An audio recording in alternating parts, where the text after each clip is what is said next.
সন্দেহটা প্রথম হয়েছিল মাধবচরণের, কিন্তু এত রাতে মেয়েটা কোথায় যাচ্ছে সেটা তখন সে বুঝতে পারছিল না। বাড়ির পেছন থেকে যে রাস্তাটা জঙ্গলের দিকে ঢুকে গেছে সেই পথ ধরে এগিয়ে চলছিল মাধবচরণের মেয়ে সীতা। আধো অন্ধকারে চাঁদের আলোয় পথ দেখে এগিয়ে চলছে সীতা। এতটা দূর থেকে মাধবচরণ তাকে অনুসরণ করছে যে মেয়েটাকে ভালোভাবে বোঝা পর্যন্ত যাচ্ছে না। শুধু মনে হয় একটা কালো ছায়া মূর্তি যেন হাঁটতে হাঁটতে জঙ্গলের ভিতরে চলে যাচ্ছে। মাধবচরণ একবার ভেবেছিল মেয়েকে ডাকবে, কিন্তু তার মনে একটা কৌতূহল ছিল। মাধবচরণ মনে মনে ভাবল, তার মানে কাল রাতে যখন ঘুমটা ভেঙেছিল একবারের জন্য যেন মনে হয়েছিল মেয়েটা পাশে নেই। কাল রাতেও কি মেয়েটা? মাধবচরণের বুকের ভেতরটা কেমন যেন করে উঠল। তার মেয়ে সীতার চরিত্রের ব্যাপারে তার কোনো দুশ্চিন্তা নেই। মেয়েটা বড় ভালো। মা মারা যাওয়ার পর থেকে এতগুলো বছর নিজে হাতে সংসার সামলেছে সে। মাধবচরণকে দুমুঠো খেতে দিয়েছে, কিন্তু তাই বলে যে প্রত্যেক রাতে তার মেয়েটা এমন ঘর থেকে বেরিয়ে জঙ্গলের দিকে যায়, তাহলে তো একটা চিন্তার বিষয় থেকেই যায়। মাধবচরণ মাঝে মাঝে আশেপাশে তাকাচ্ছিল। যদিও এই গ্রামের পেছনের দিকের জঙ্গলের ভিতরে যাওয়ার পথ প্রত্যেক বাড়ির পেছন দিক দিয়েই আছে, কিন্তু তার বাড়িটা একদম শেষের দিকে হওয়ার জন্য এর পরে আর কিছু নেই। তাই মাধবচরণের খালি একদিকে লক্ষ্য করে রাখতে হয়েছিল। ওই দিক থেকে যদি কেউ এসে পড়ে আর এত রাতে সীতাকে জঙ্গলের দিকে যেতে দেখে, তাহলে ব্যাপারটা যে কি দাঁড়াবে। কথাগুলো ভাবতে ভাবতেই মাধবচরণ সামান্য অন্যমনস্ক হয়ে গেছিল, আর তাতেই সামনের দিকে থাকা সীতাকে হঠাৎ করেই হারিয়ে ফেলে। সর্বনাশ, মেয়েটা কোথায় গেল? এখন এই জঙ্গলের ভেতরে মেয়েটাকে খুঁজবো কোথায়? মাধবচরণ চাইলেই চিৎকার করে তাকে ডাকতে পারত, কিন্তু কি একটা অজানা কারণে যেন সেটা করল না।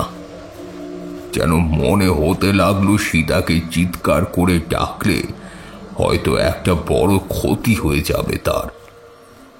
মাধবচরণের আরো কিছু জিনিস মনে হচ্ছিল। জঙ্গলে যত ভেতরের দিকে তারা এসে ঢুকছে, ততই যেন চাঁদের আলোটা কমে আসছে, আর তার বদলে এক গাদা কালো ঘুটঘুটে অন্ধকার যেন আস্তে আস্তে ওদের চারপাশটাকে জড়িয়ে ধরছে। মাধবচরণের বারবার মনে হচ্ছিল একটু আগে ফেলে আসা ছোট বড় গাছগুলোর কাছে কাঁধে যেন দাঁড়িয়ে থাকতে দেখা যাবে। মাধবচরণ বুঝতে পারছিল আজকের এই রাতে জঙ্গলের ভেতরে যেন সামান্য কিছু একটা পরিবর্তন হয়ে গেছে বিকেলের একটু আগেই, কিন্তু এখন যেন সেই জঙ্গলটা বদলে গেছে। এমন সময় সীতাকে ডাকতে যাবে, ঠিক তখনই জঙ্গলের ভেতর থেকে যেন কার একটা হাসির শব্দ শোনা গেল। ফ্যাস ফ্যাসে গলায় হাসির শব্দ ভেসে আসছে। মাধবচরণের মনে হলো ওই হাসিটা যেন তার খুব চেনা। তাই তাড়াহুড়ো করে যেদিক দিয়ে হাসির শব্দ আসছিল সেদিকেই এগোতে লাগলো মাধবচরণ। বেশ খানিকটা এগিয়ে আসার পর দেখতে পেল একটা গাছের তলায় সীতা বসে আছে। তার পিঠের উপরে সামান্য চাঁদের আলো এসে পড়েছে। তার শাড়ির আঁচল পিঠের কাছ থেকে সামান্য নেমে গেছে, যেন কোনো কারণে অগোছালো হয়ে গেছে তার শরীরের পোশাক। মাধবচরণ এগোতে যাবে, এমন সময় একটা অদ্ভুত গন্ধে তার শরীরটা ভারী হয়ে গেল। কাঁচা মানুষের গন্ধ, তার সঙ্গে পচা মাংসের গন্ধ যেন একসাথে গোটা বাতাসটাকে ভারী করে তুলেছে। মাধবচরণের বুকের ভেতরটা কেমন যেন থর থর করে কেঁপে উঠল। অন্ধকারের মধ্যেও জল জলে চোখে কারা যেন মাধবচরণের দিকে দেখে চলেছে, আর মাঝে মাঝে বলছে, চলে যা, এখান থেকে চলে যা, সামনে ভয়ানক বিপদ আছে। মাধবচরণ তবুও সামনে এগোলো। গাছের তলায় তার মেয়ে সীতাই আছে। আধো অন্ধকারে জঙ্গলের মধ্যে সীতা কি একটা যেন করছে, সেটা দেখেও সে সামনে থেকে চলে যাবে? এতটা পাষণ্ড সে কি করে হবে? মাধবচরণ পারল না, ছুটে গেল সামনের দিকে। এতক্ষণ ধরে বুকের ভেতরে জমিয়ে রাখা চিৎকারটা যেন করে উঠল সে। ওরে ওরে সীতা, তুই তুই এত রাতে এই জঙ্গলের ভেতর কি করছিস? মাধবচরণের চিৎকার শুনে সীতা পেছনের দিকে ঘুরে তাকিয়েছিল। মাধবচরণ দৌড়ে এসেছিল সামনের দিকে, কিন্তু সামনে মেয়েটা পেছনে ঘুরতেই চাঁদের আলো যখন তার মুখের উপর গিয়ে পড়ল, তখন সে থমকে গেল। কে একটা যেন বসে আছে গাছের তলায়। এ তো তার মেয়ে সীতা, কিন্তু কিন্তু তার চোখ দুটো এমন হলো কি করে? দুটো চোখ যেন সাদা ফ্যাকাশে, সেই চোখে মণি বলে কিছু নেই। মুখের দুপাশ থেকে নেমে আসছে রক্ত মাংস। তার হাতে ধরা রয়েছে একটা পচা কলা মানুষের মাথার টুকরো। আর সামনে ওটা কি করছে সে? গাছের তলায় পচা কলা মাংস দিয়ে একটা পিণ্ড মতো তৈরি করেছে সে। ওটা কি? মাধবচরণ সামলাতে পারল না নিজেকে। মানুষের পচা গন্ধ, মেয়ের এমন অদ্ভুত মূর্তি, এ সব কিছু যেন কেমন একটা পাথরের মতো হয়ে গেল সে। যেখানে থমকে গিয়েছিল সেখানেই মাটির উপর হুড়মুড় করে পড়ে গেল। ততক্ষণ সেটা উঠে এসেছে মাটির থেকে। তার হাতে থাকা মাংসের টুকরোটা ছুঁড়ে ফেলেছে সামনের দিকে। মুখ থেকে বেরিয়ে আসা দলা মাংসগুলো জিভ দিয়ে বারবার চেটে নিল। তারপর সামনের দিকে এগিয়ে এসে হাসতে হাসতে বলল, বড় ভুল করে ফেলেছিস। আজকে রাতে এই জঙ্গলের মধ্যে না এলেই ভালো করতি। মাধবচরণ কিছু বলতে যাবে, ঠিক তার আগেই দেখতে পেল সামনে যে গাছটার তলায় এতক্ষণ তার মেয়ে বসেছিল, সেই গাছের তলায় থাকা মাংসপিণ্ডগুলো পেছন দিকে গাছের গায়ে কেমন যেন একটা হয়ে আছে। অন্ধকারে ভালোভাবে বোঝা না গেলেও কিছু একটা আছে ওখানে। মাধবচরণ কিছু বলার চেষ্টা করলো, তার আগেই সীতার একটা হাত এসে ধরল মাধবচরণের গলার কাছাটা। তারপর অবলীলায় মাধবচরণের শরীরটাকে সে শূন্যে ছুঁড়ে দিল সেই গাছটার দিকে। হঠাৎ মাধবচরণ গিয়ে পড়তেই তার গোটা শরীর যেন জড়িয়ে গেল ওই পচা কলা মাংস আর রক্ত। শরীর যেন হঠাৎ পাথরের মতো হয়ে গেছে তার। মাধবচরণ আর উঠতে পারল না। প্রাণপণে চেষ্টা করল, কিন্তু ওইটুকু সামান্য মাংসের দলার মধ্যে যেন মাধবচরণের শরীরটা আস্তে আস্তে হারিয়ে যেতে লাগলো। সে চিৎকার করে ডাকলো, সীতা, মা আমার, হে তোর কি হলো? আমি আমি তো তোর বাবা।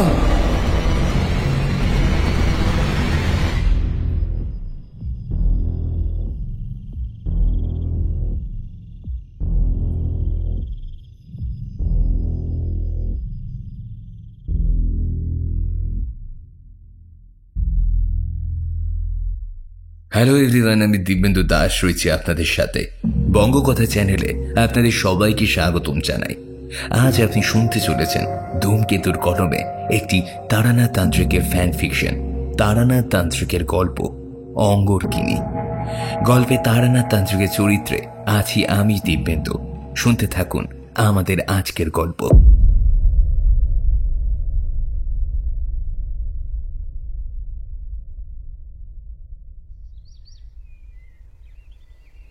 হারিয়ে যেতাম মাঝে মাঝে, শুধু সাধনার জন্য যে গ্রামের পথে পথে এখানে ওখানে ঘুরেছি সে কথা কিন্তু সত্যি না। মাঝে মাঝে প্রকৃতির মাঝে নিজেকে হারিয়ে ফেলার জন্য এখানে ওখানে যেতে হতো।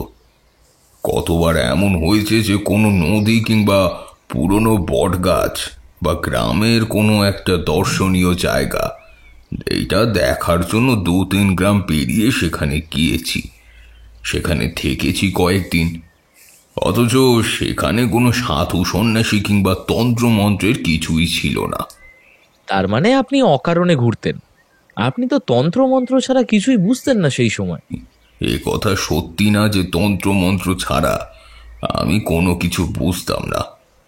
গ্রামের প্রকৃতির সঙ্গে কিংবা এই সুজলা সুফলা বাংলাদেশের সঙ্গে আমি একাত্ম হয়েই থাকতাম সর্বদা। সকাল থেকে রাত পর্যন্ত এর মাঝেই তো ছিল আমার বিচরণ। সাধনা করতাম কালে ভদ্রে, তোমরা তো জানোই। কোনো সাধনাতেই আমি সিদ্ধ লাভ করে উঠতে পারিনি। নেহাত মধুসুন্দরী দেবীর আশীর্বাদ মাথার উপর ছিল, তাছাড়া তার সামান্য কিছু জিনিস আমি শিখেছিলাম, তাতেই করে খেয়েছি এতদিন। আর এখন তো ক্ষমতা উপায় কমেও এসেছে। কিন্তু আপনি যে পিশাচের কথা বলছেন সেই পিশাচের কথা তো এর আগে কখনো শুনিনি।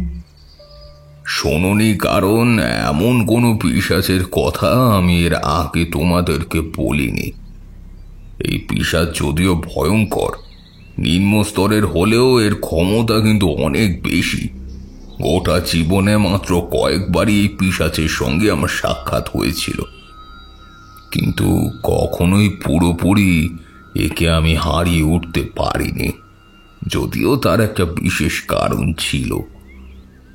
তারানাথের বাড়িতে আজ সকালে যখন এসেছি তখন দেখলাম কে একজন তার তক্তপোষের পাশে বসে আছে। আমরা এসে পৌঁছতেই বুঝতে পারলাম লোকটি তার কাছে হয় কুষ্টি বিচার না হলে হাত দেখাবার জন্য এসেছে।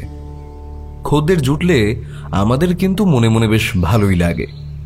একা মানুষ কলকাতা শহরে এমন একটা জায়গায় থাকে, সারাদিন কি করে কি খায় তার কোনো খবরই আমরা জানি না।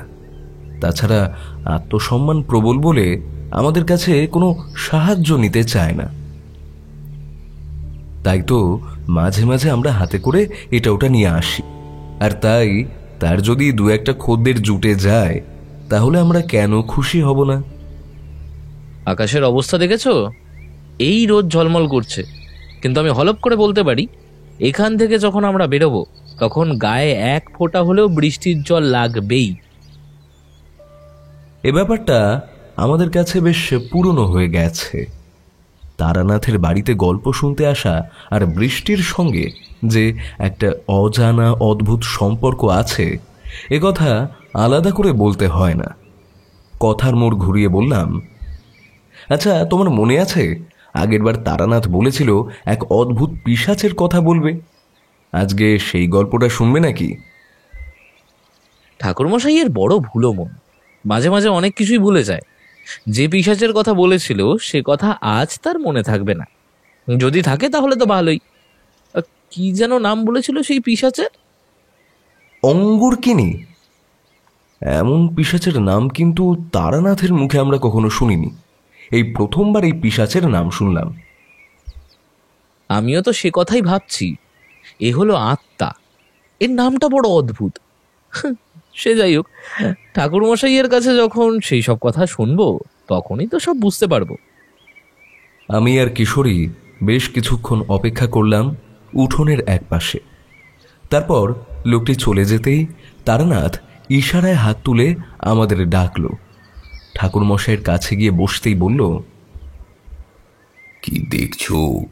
তোমরা ছাড়াও যে আমায় অনেকেই অবিশ্বাস করে তা কিন্তু মাঝে মাঝে প্রমাণ হয়ে যায়। যে লোকটিকে দেখলে, এই লোকটা চরম বিপদে পড়ে আমার কাছে এসেছিল। আমি তাকে সুপ্রিয়া বলে দিয়েছিলাম। সেই সমস্ত করে তার সামান্য উন্নতি হয়েছে, কিন্তু এখন সে কিছুতেই মানতে চায় না যে সেই উন্নতি হয়েছে আমার জন্য। সে মনে করে সে উন্নতি তার নিজের কারণেই হয়েছে। বেশ কয়েকদিন আগে সে আমার কাছে এসে এই একই কথাই বলেছিল, কিন্তু তারপরেই আমার বলে দেওয়া সমস্ত ক্রিয়া বন্ধ করতেই মাত্র 2 দিনের মধ্যেই আবার সবকিছু আগের মতো হয়ে গেছে। এখন তাই আবার আমার কাছে এসেছে। ক্রিয়া একবার বন্ধ করলে তার ফল তো আর আগের মতন হবে না। এখন দেখা যাক। সে কি, আপনি তো মাঝে মাঝেই বুক ফুলিয়ে বলেন যে আপনার কোনো ক্ষমতা নেই, তাহলে এই অসাধ্য সাধন কেমন ভাবে করলেন? আরে কি যে বলো না, মাঝে মাঝে অনেক কিছু সমস্যা বিশেষ প্রক্রিয়া দ্বারাই সমাধান করা সম্ভব। তাতে তেমন ক্ষমতার প্রয়োজন হয় না। ওই প্রক্রিয়া ভালোভাবে করলে বিপদ থেকে মুক্তি পাওয়া যায়। বাস্তুর সামান্য একটা সমস্যা রয়েছে, খুব বেশি কিছু নয় যদিও। আচ্ছা, আপনি সেদিন বলেছিলেন একটা পিশাচের কথা বলবেন। এই নিম্ন স্তরের কোনো এক পিশাচ হলেও তার ক্ষমতা কিন্তু অনেক। এমনকি 2-1 বার নাকি আপনাকেও তার কাছে একরকম পরাস্ত হতেই হয়েছিল। সেই পিশাচের কথাই বলবেন তো আজ? কি যেন তার নাম? হ্যাঁ, অঙ্গরকিনী। কথাটা শুনে তারানাথের মুখের হাসিটা যেন মুহূর্তের জন্য কোথায় মিলিয়ে গেল। যেন শব্দটা শুনে চমকে উঠেছে সে। মুখের হাসির বদলে তার মুখে এসে জমা হলো এক রাস বিস্ময় আর অতীতের কোনো বিস্মৃত হয়ে যাওয়া ভয়। একভাবে তারানাথ কিছুক্ষণ সামনে খোলা আকাশের দিকে তাকিয়ে রইল।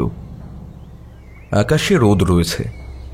রোদটা সাদা পেজা তুলোর মতো মেঘের এ প্রান্ত থেকে ও প্রান্তে ছুটে যাওয়ার এক ব্যর্থ চেষ্টা করতে গিয়ে ধীরে ধীরে অগ্রসর হচ্ছে। আমি আর কিশোরী একবার মুখ চাওয়াচাওয়ি করে চুপ করে রইলাম। তারানাথ যেন স্বগতোক্তির মতো বলতে লাগলো, ওর নাম মুখে নেওয়া ভালো নয়, বড় ভয়ানক, বড় ভয়ানক সেই পিশাচ। আমি আমার গোটা জীবনে অনেক অপশক্তি দেখেছি, অনেক পিশাচ আমি দেখেছি, কিন্তু তার মতো ভয়ানক আর নৃশংস খুব কমই দেখেছি। স্বয়ং তারানাথই যখন এ কথা বলে তখন বুঝে নিতে হবে ব্যাপারটা নেহাত ছোটখাটো কিছু নয়। তাই আমরা উদ্গ্রীব হয়ে রইলাম গল্পটা শোনার জন্য। ততক্ষণে কিশোরী পাসিং শোয়ের প্যাকেটটা বার করে সামনে রেখেছে। তারানাথ তার থেকে একটা সিগারেট বার করে তাতে অগ্নি সংযোগ করে লম্বা ধোঁয়া ছাড়ল।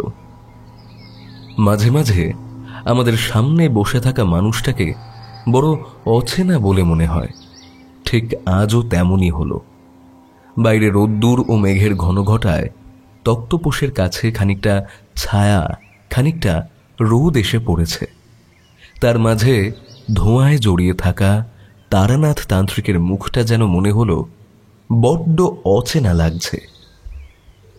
যে সময়ের কথা বলছি তখন সাধনার জীবনে আমি মধ্যম পর্যায়ে।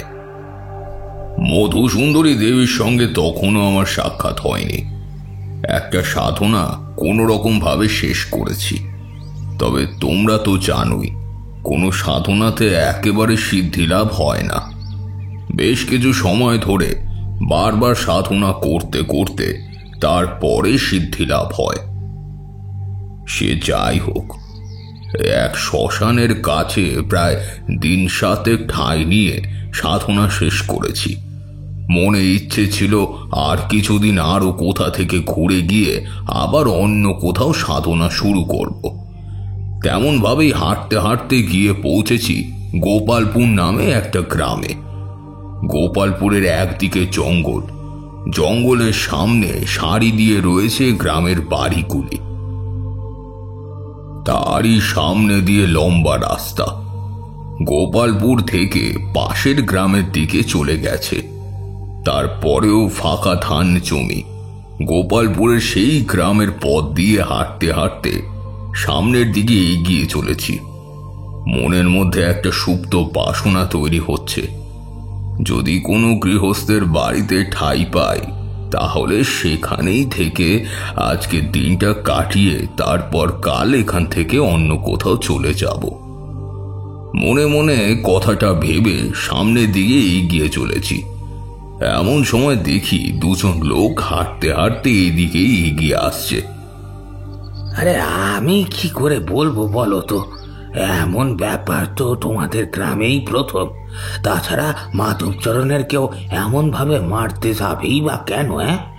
কার এত আক্রোশ থাকতে পারে মাধবচরণের উপর? আরে তুই ভুল করছিস, মাধবচরণের ওপর কারো কোনো রাগ বা আক্রোশ কিছুই নেই। তাছাড়া যেভাবে ও মরেছে তাতে মনে হয় না এ কোনো মানুষের কাজ। মানুষ ছাড়া অন্য কিছুর কাজ বলেই মনে হচ্ছে না। তুমি যা বলছো আমারও কিন্তু তাই মনে হয় মাধবদা। আমারও মনে হয় যে ওই মাধবচরণকে, কি যে হচ্ছে আমাদের গ্রামে, ছেলে পিলে নিয়ে বাস করেই বড় ভয় হয়। এরপর তারা কথা বলতে বলতে আমার দিকে এগোচ্ছে। বুঝতে পারলাম গ্রামে কিছু একটা হয়েছে এবং সেই জন্যই তারা দুঃখ এবং ভয় দুটোই একসাথে প্রকাশ করে চলেছে। একসময় বাধ্য হয়েই তাদের দাঁড় করালাম। বললাম, কি ব্যাপার বলো তো, তোমাদের গ্রামে কি কোনো বিপদ ঘটেছে? দেখেছি সাধু সন্ন্যাসীদের গ্রামের লোকেরা একটু সম্ভ্রমের চোখেই দেখে। তারাও দেখল। প্রথমে হাত জোর করে প্রণাম করলো, তারপর বলল, আর বলবেন না সাধু বাবা, আমাদের গ্রামের ওই শেষের দিকে মাধবচরণের বাড়ি, ওই মাধবচরণকে কাল কাল রাত থেকে খুঁজে পাওয়া যাচ্ছে নি। আজ সকালের দিকে মাধবচরণের মেয়ে পাশের বাড়িতে খবরটা দেয়। তারপরেই তো গ্রামের লোকেরা সবাই মিলে শেষ রাত্রির দিকে মাধবচরণকে খোঁজাখুঁজি শুরু করি।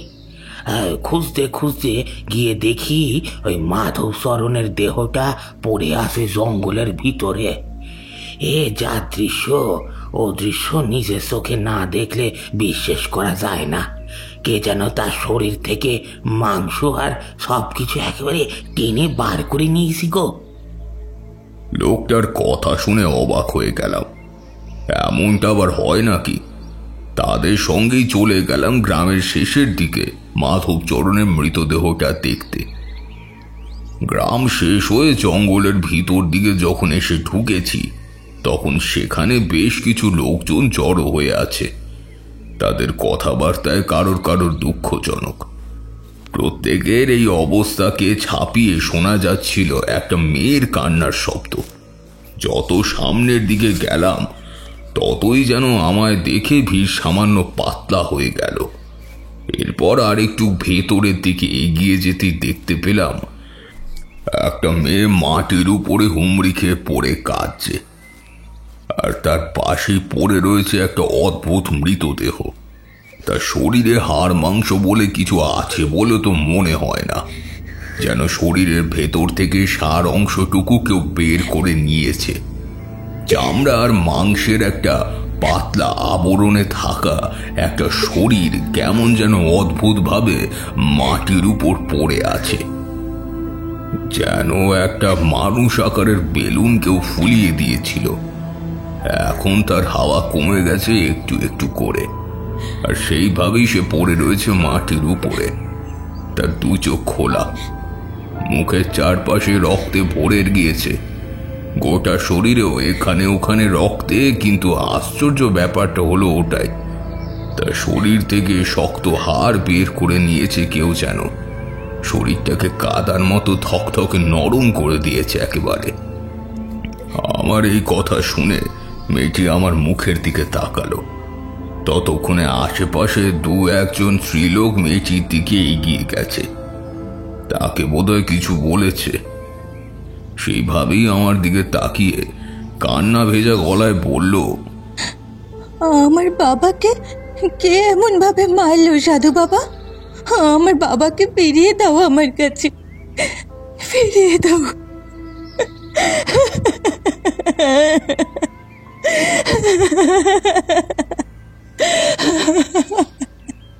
কথাটা কথাটা বলেই সে আবার মাটির উপর হুমড়ি খেয়ে কাঁদতে লাগলো। পাশের স্ত্রীলোক দুজন সীতাকে সান্ত্বনা দেওয়ার চেষ্টা করে চলেছে। আমি কি বলবো কিছুই বুঝতে পারছিলাম না।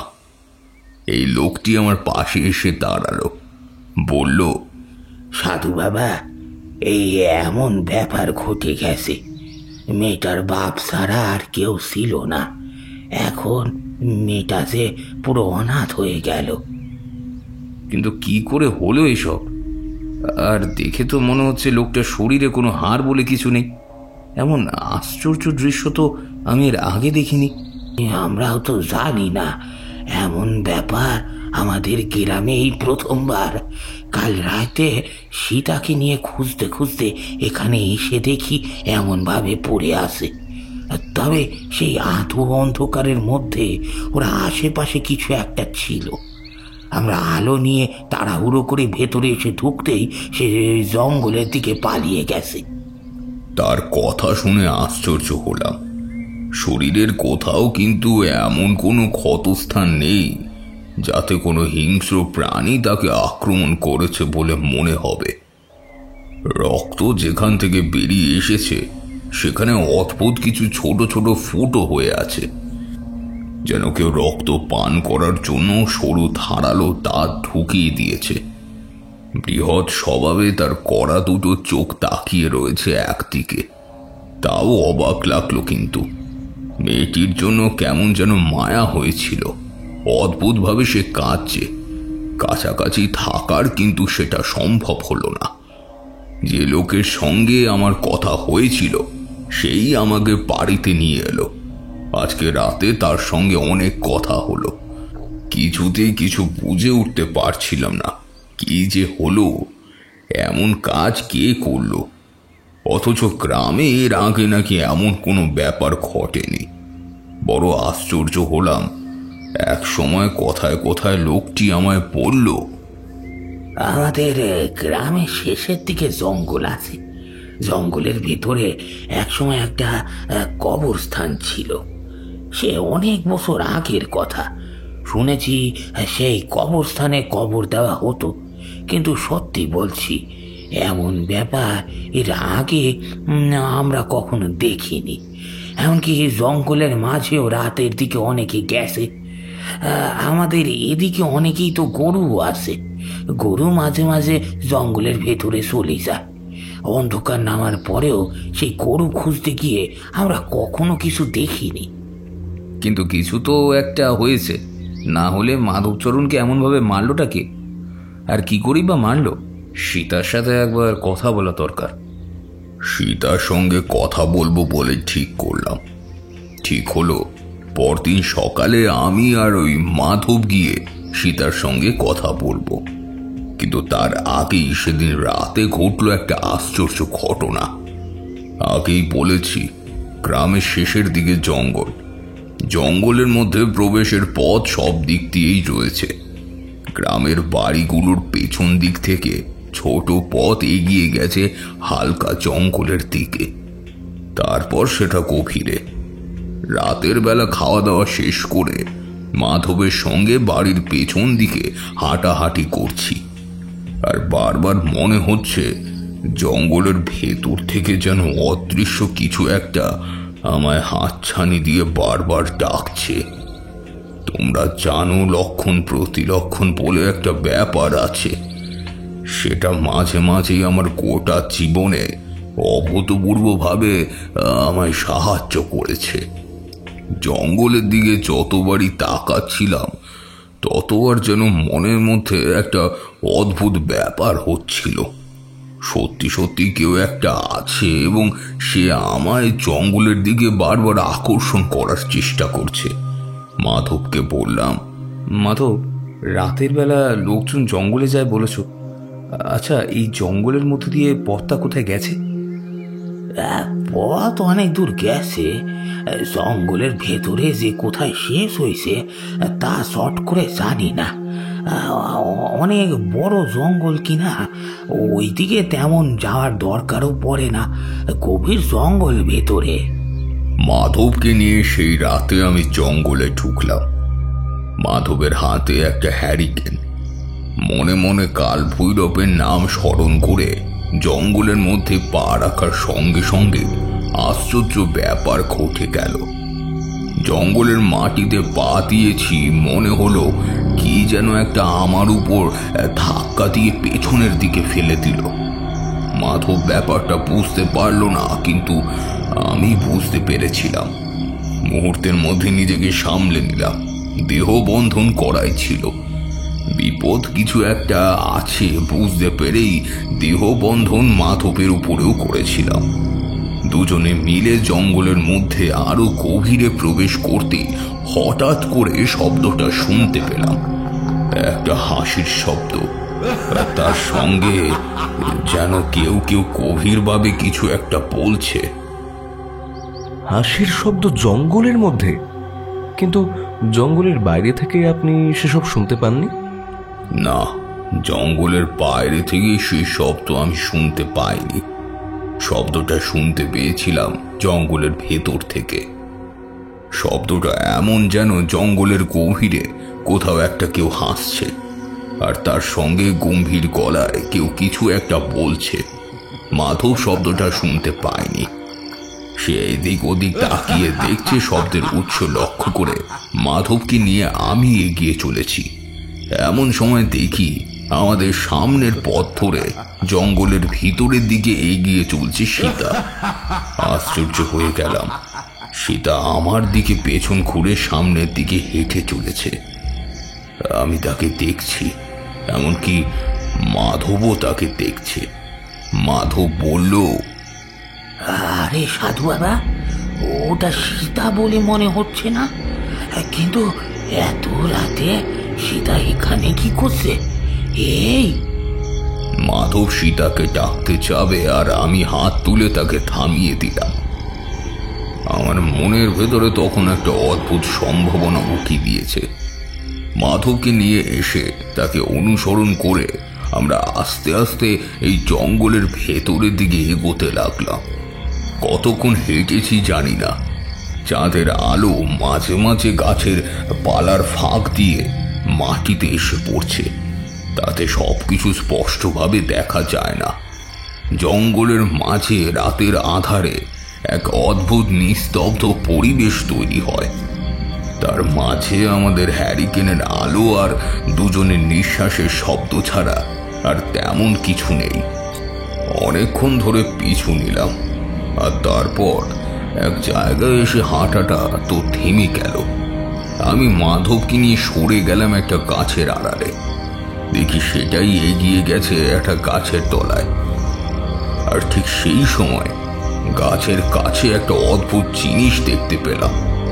একটা পচা করা মানুষের গন্ধ আমার নাকে আগেই এসেছিল। এই জায়গাটা জঙ্গলের বেশ গভীরে, চট করে বোধ হয় কেউ এখানে খুব একটা আসে না। এলে ব্যাপারটা ঠিক বুঝতে পারত।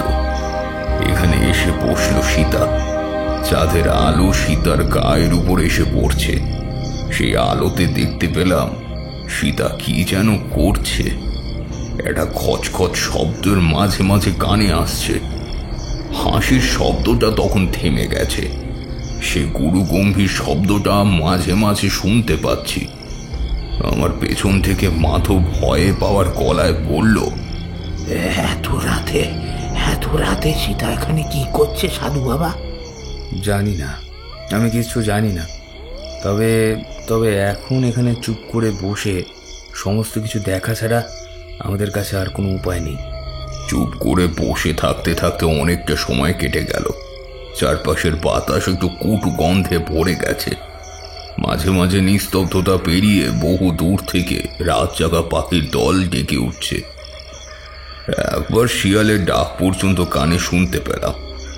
আমার পেছনে বসে মাধব যে মাঝে মাঝে ভয়ে ঠক ঠক করে কাঁপছে তা বুঝতে পারছিলাম, কিন্তু গাছের তলায় সীতা কি করছে সেটাই বুঝতে পারছি না। এখানে অপেক্ষা করা ছাড়া আর কিছুই নেই করার।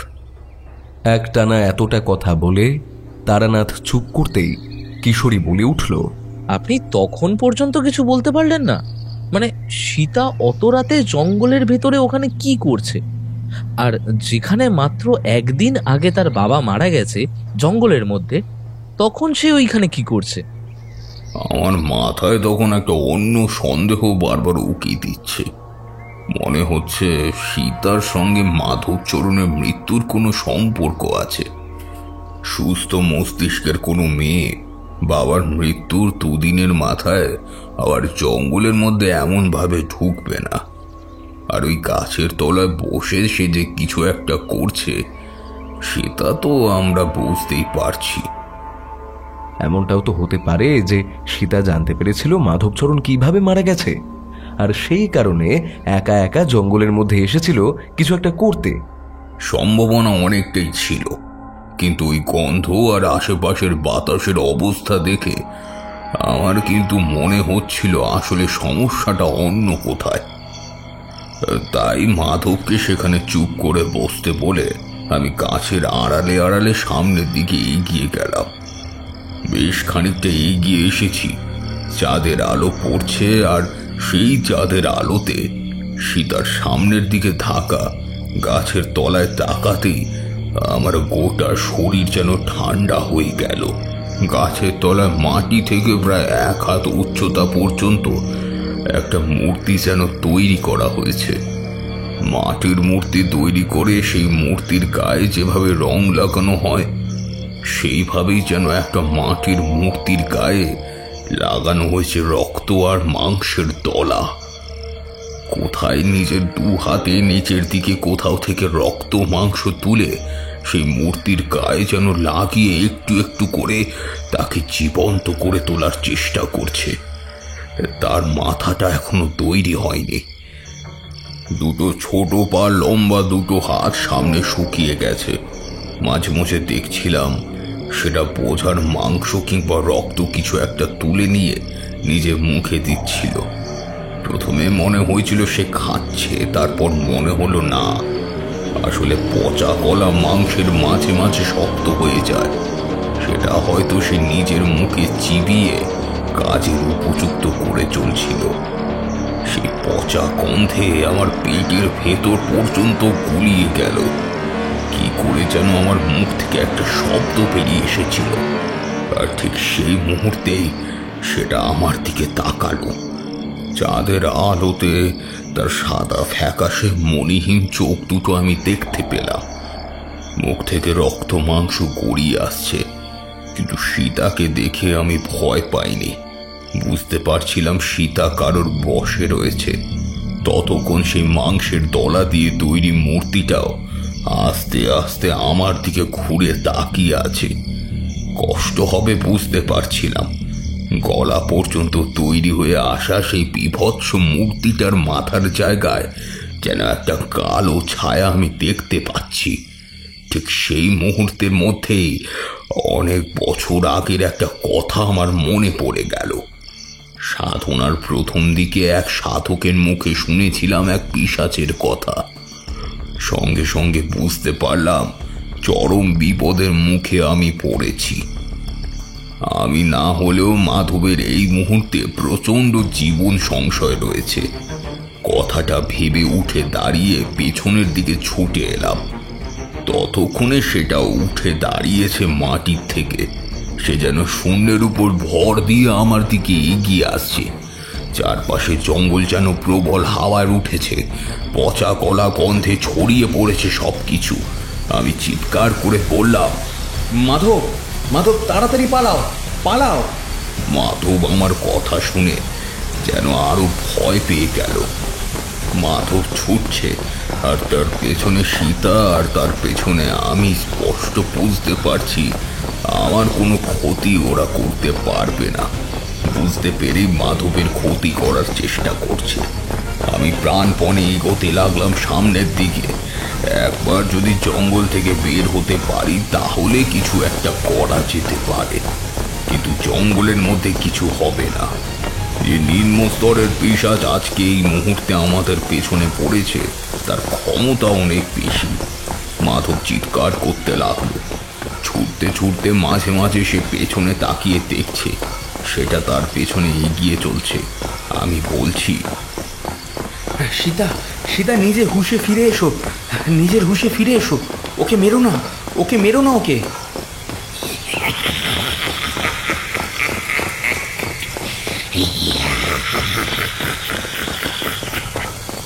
আরো খানিকটা এগিয়ে এসে যে দৃশ্যটা আমি দেখতে পেলাম তা আমার সারা জীবন মনে থাকবে। দেখি একটা গাছের তলায় মাধবকে সীতা ধরে ফেলেছে। সীতার একটা হাত মাধবকে শূন্যে তুলে হঠাৎ করে ছুড়ে দিল মাটির দিকে। তারপর সীতার আরেকটা হাত যেন লম্বা হয়ে ঢুকে গেল মাধবের শরীরের ভেতর। মটমট শব্দ শুনে বুঝতে পারলাম তার শরীরের হাড়গুলো একটা একটা করে ভেঙে যাচ্ছে।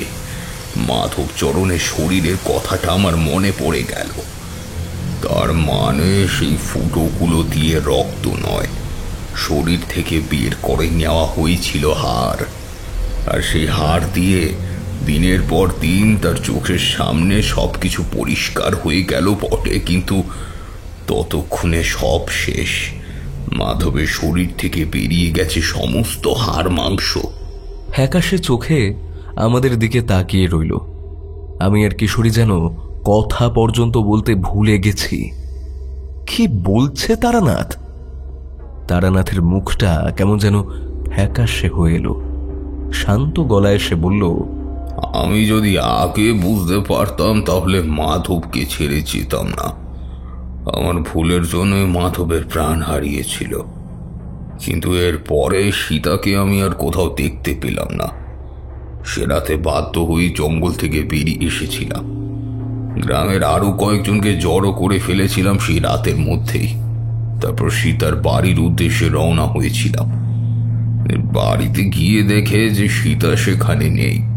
পরদিন ভোরবেলা আমরা জঙ্গলে ঢুকলাম, সেখানে মাধবের মৃতদেহ পড়েছিল। এখানে গিয়ে কয়েকজন রইল, বাকিরা ঢুকলাম আরো গভীর জঙ্গলে, কিন্তু সীতাকে কোথাও খুঁজে পাওয়া গেল না। রাতে যেখানে সেই বিভৎস মূর্তি তৈরি হতে দেখেছিলাম, এখানে জায়গাটা সে কোথায় সেটা অনেক চেষ্টা করেও খুঁজে বার করতে পারলাম না। একই গভীর জঙ্গল, তারপর এমন একটা জায়গা খুঁজে বার করা খুব একটা সহজ নয়। সেদিন মাধবের সঙ্গে যে লোকটি ছিল, সেই প্রথম দেখেছিলাম যে লোকটিকে।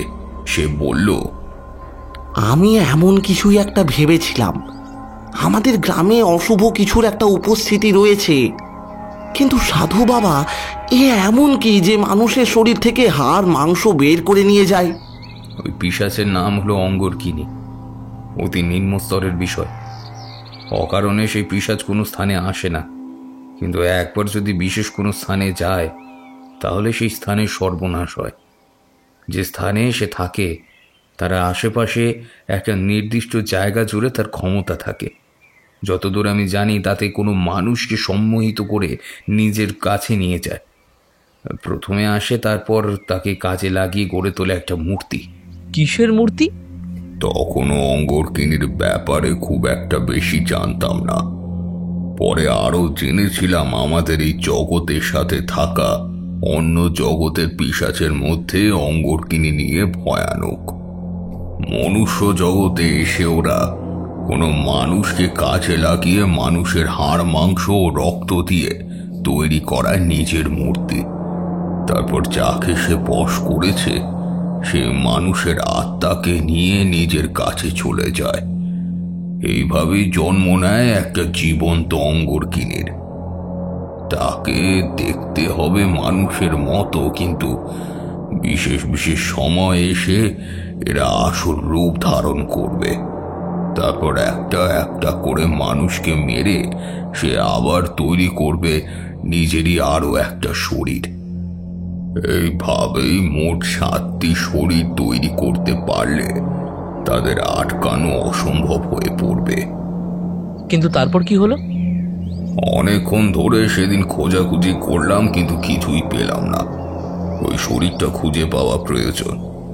একবার যদি ওটা নষ্ট করা যায় তাহলে এত সহজে অঙ্গরকিনী নিজের ক্ষমতা আবিষ্কার করতে পারবে না।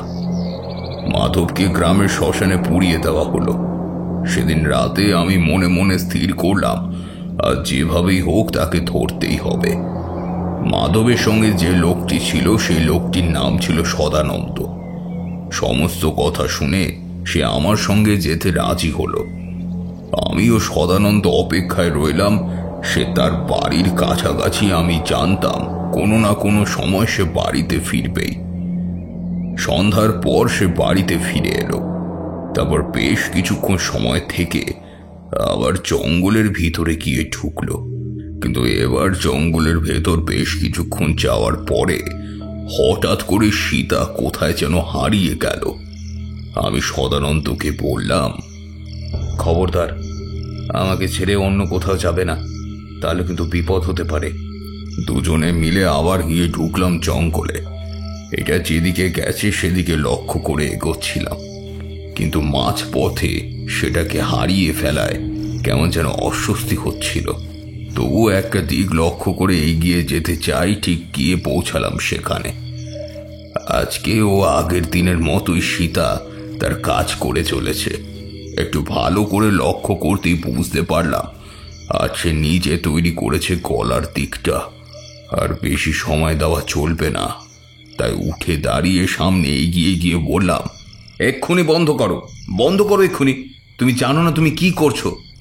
আমার কথায় সীতা উঠে দাঁড়ালো। আগের মতোই তার মুখে লেগে রয়েছে রক্ত, দুই হাতে রক্ত মাংস যেন জড়িয়ে রয়েছে, চোখের দৃষ্টি ফ্যাকাশে। সে এক পা করে এগিয়ে আমার দিকে আসলো, তারপর বলল, আবার এসেছিস তুই? কালকেই তোকে আমি মারতে পারতাম, কিন্তু সে তো আমার শক্তির প্রয়োজন এখনো। তাই চলে যা এখান থেকে, তোর কোনো ক্ষতি আমি করব না। করবি না নাকি করতে পারবি না? যতক্ষণ না পর্যন্ত তোর শরীর সম্পূর্ণ তৈরি হবে ততক্ষণ পর্যন্ত তুই নিজের ক্ষমতায় কিচ্ছু করতে পারবি না। আর সীতার মধ্যে এমন ক্ষমতা নেই যার দ্বারা সে আমার কোনো ক্ষতি করতে পারে। ওর ক্ষমতা তো তোর কাছ থেকে প্রাপ্ত। আমি মাটি থেকে খানিকটা ধুলো তুলে বিড় করে একটা মন্ত্র পড়ে তার গায়ে ছড়িয়ে দিলাম। সদানন্দ আমার সঙ্গেই ছিল। সদানন্দের কোনো ক্ষতি হবে না আমি জানি, কারণ এখানে আসার আগে আমি কালো সুতোয় মন্ত্রপুত করে ওর গায়ে পরিয়ে রেখেছিলাম। ওই সুতো ওকে বাঁচাবে না সে কথা ঠিক, কিন্তু চট করে কোনো আক্রমণ করতে পারবে না। সদানন্দ ভয় পাচ্ছিল, কিন্তু মুখে কোনো কথা বলল না। সীতা আবার এগিয়ে এলো আমার দিকে, আর ঠিক তখনই কোমরের খুঁত থেকে বার করে আনলাম আমি সেই জিনিসটা। তারপর সেটা সীতার গায়ে সরে যেতেই সে কেমন যেন পাগলের মতো চিৎকার করতে শুরু করলো।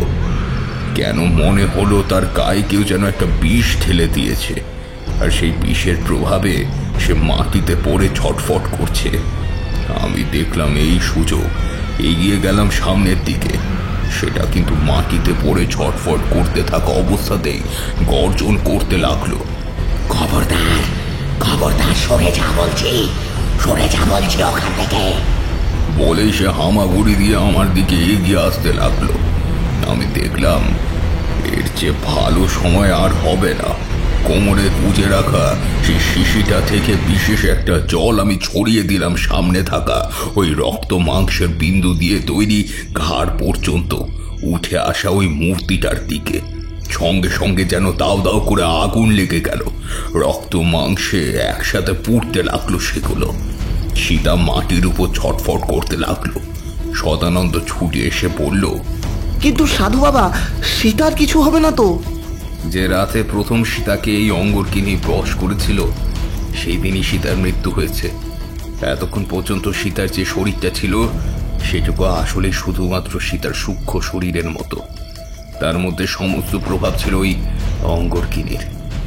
এই মূর্তিটা পুড়ে যাওয়ার সঙ্গে সঙ্গে কিরকম যেন সীতার শরীরেও আগুন লেগে গেল। চিৎকার করতে করতে তার গোটা শরীর জ্বলে উঠছে। এক সময় দুটো আগুনের পিণ্ড জ্বলতে জ্বলতে নিভে এলো। আমি সদানন্দকে নিয়ে তখনই বেরিয়ে এলাম জঙ্গল থেকে। একবার যখন সেটা পুড়েছে তখন আপাতত কোনো চিন্তা নেই।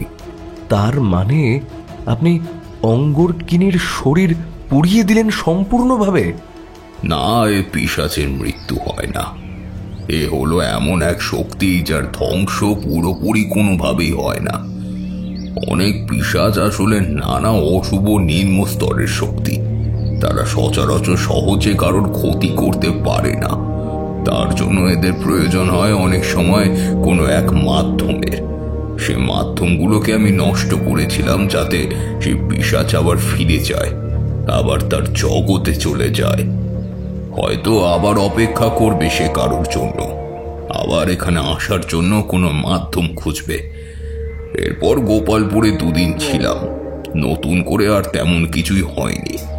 গ্রামের সবাইকে সমস্ত কথা বুঝিয়ে দিয়েছিলাম।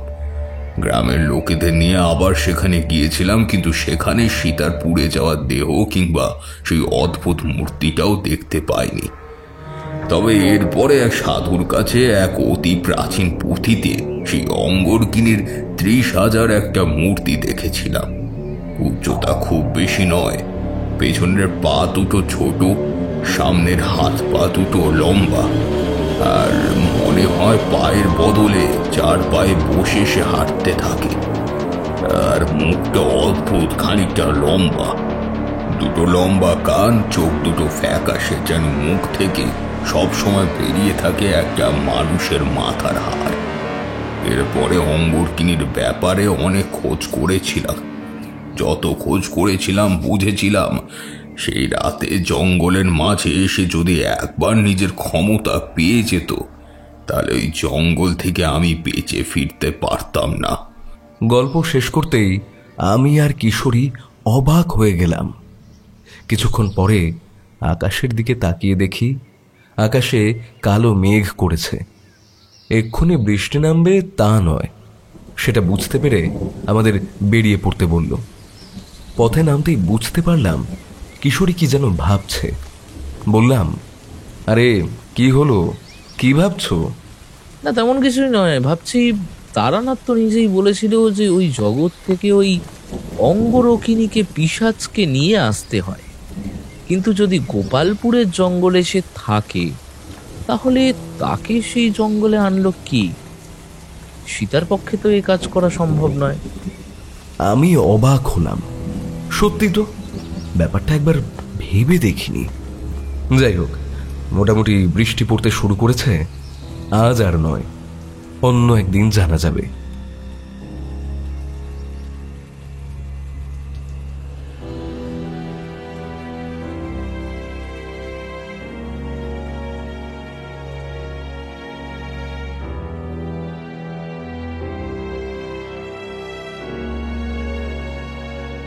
শুনছিলেন ধূমকেতুর কলমে। আজকে তারানাথ তান্ত্রিকের গল্প অঙ্গরকিনী। গল্পে তারানাথ তান্ত্রিকের চরিত্রে ছিলাম আমি, দিব্যেন্দু। অন্যান্য চরিত্রে ছিল অভিক, সৌরভ, দেবজিৎ, রাহুল এবং পূজা। গল্পটি আপনাদের কেমন লাগলো জানাবেন আমাদের ইউটিউব কমেন্ট সেকশনে। আজকে গল্পের পোস্টারে ছিল আকাশ, আবহতে ছিল ফিনিক্স। আজকের জন্য চললাম, দেখা হবে অন্য কোনো গল্পে। কেমন লাগলো আপনাদের এই গল্পটা জানাবেন আমাদের ইউটিউব কমেন্টে। এবং আপনি এই চ্যানেলে নতুন হয়ে থাকলে প্লিজ চ্যানেলটি সাবস্ক্রাইব করে বেল আইকনটা ক্লিক করে দেবেন, যাতে নতুন গল্প আসলেই আপনি তা শুনতে পারেন। দেখা হচ্ছে অন্য কোনো গল্পে। ভালো থাকবেন, সুস্থ থাকবেন এবং সঙ্গে রাখবেন আপনাদের বঙ্গকথা চ্যানেলকে।